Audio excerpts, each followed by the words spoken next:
So, some of you may know, some of you may not know, most of you probably won't even care, but I like to read and record stories, and, make videos for them and post them on a very popular website.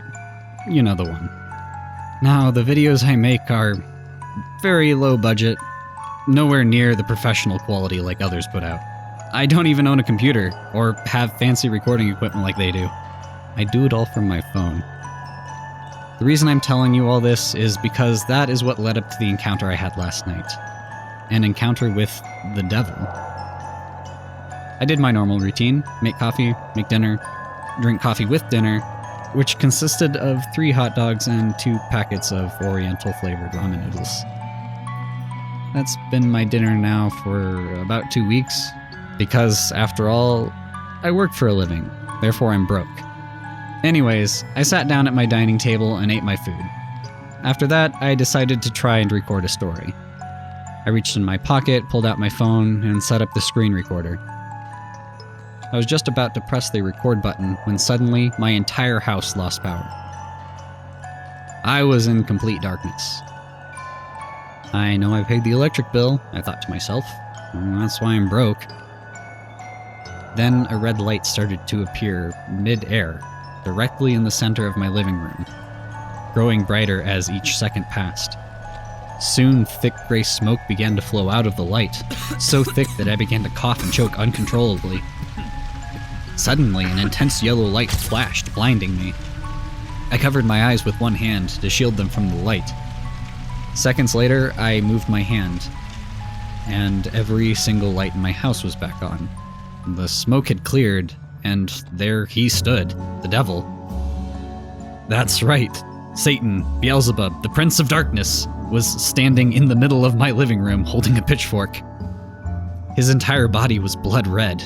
From the waist down resembled the back end of a goat with hooves, hair, and a tail. The upper part resembled a very muscular man with arms, hands, and a head with thorns. His face looked exactly, and I mean exactly, like Dave Grohl when he played the devil in that Tenacious D Pick of Destiny movie.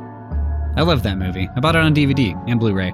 Anyways, we stared at each other for what seemed like forever.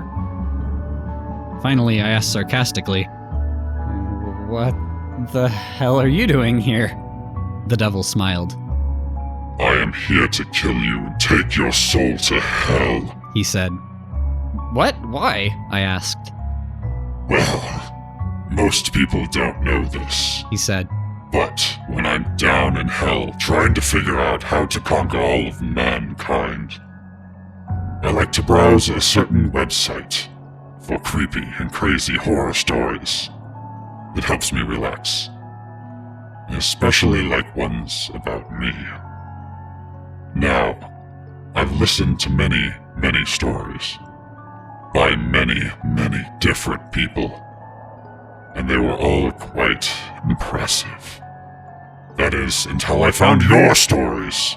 Your stories are dreadful, pieces of trash. You read like a first grader. You sound like an imbecile. Your pictures are pretty cool though. But not your name. Your name is the stupidest thing of all. You give storytelling a bad name. So I am here to kill you and rid the world of you and your pathetic attempts at entertainment. Now, prepare to die." With his left hand, he raised the pitchfork high above his head, and his right hand extended toward me, fire beginning to form in the palm of his hand. I started to freak out. Wait!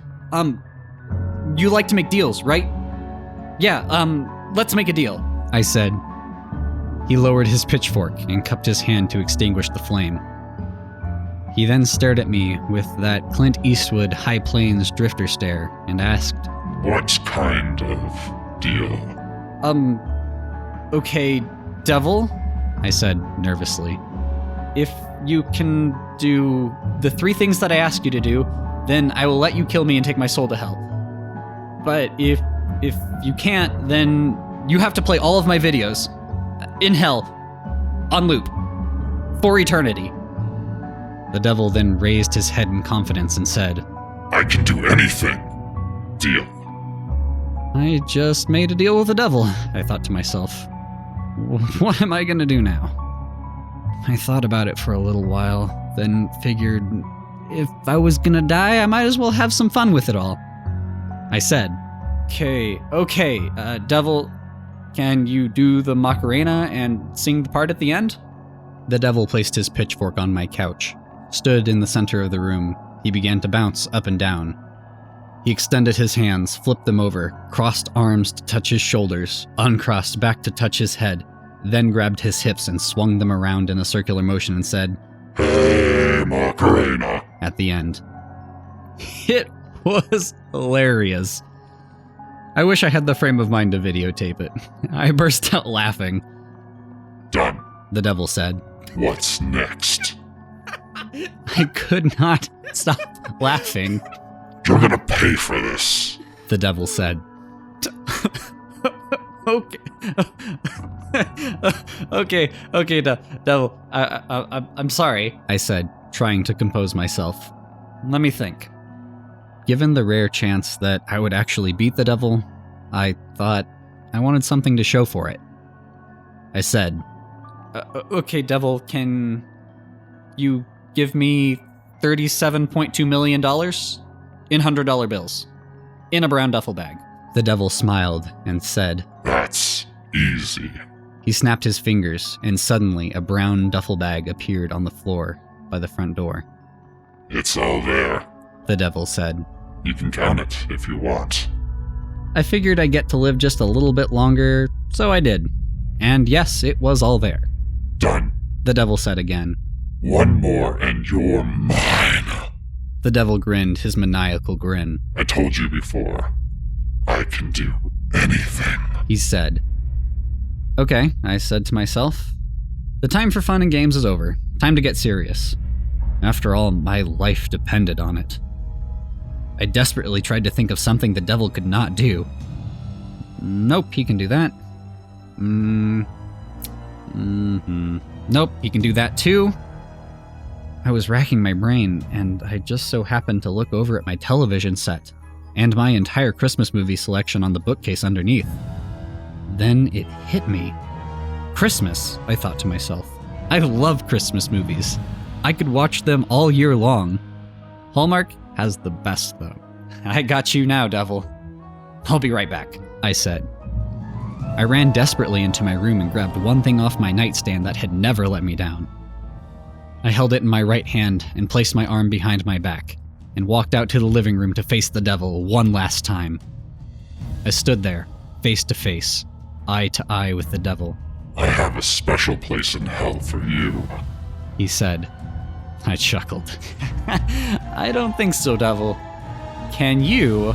I moved my arm behind my back, and as I did so, I asked, "Can you put your hand on the Holy Bible?" The Devil shrieked and stepped back. "You can do anything, right? Do it," I said. "Do it, and take my soul to hell. What are you waiting for?" I yelled. He tried, he really did. I gotta give him that. The Devil shrieked continuously as he lifted his hand, placing it over the Bible about 4 inches away. The shrieking grew louder as he lowered his shaking hand. About 2 inches away, thick black smoke and fire began bursting through his entire body. 1 inch away, the Devil shrieked the most ear-piercing screech I had ever heard in my life. I covered my left ear with my left hand and fell to my knees, holding the Bible high above my head in my right hand. Another flash of light. I closed my eyes once again. I opened them, and the Devil was gone. I looked at the clock in the cable box. It was 6:37 a.m. I slowly rose to my feet. My first thought was, how am I going to get this soot off of my walls? Seriously, though, I held the Bible close to my chest and thanked God for helping me. Just then, my phone rang. I placed the Bible on the dining table and picked up my phone. Unknown caller, it read. I don't usually answer calls from numbers I don't know, but after what just happened, I figured, what the hell? I pressed accept and held it to my ear. Before I could even say hello, I heard the crackling flames mixed with desperate screaming of torture and despair. Then I heard it, a familiar voice, my voice, very faintly in the background. It was one of the stories I read about 4 months ago. I smiled.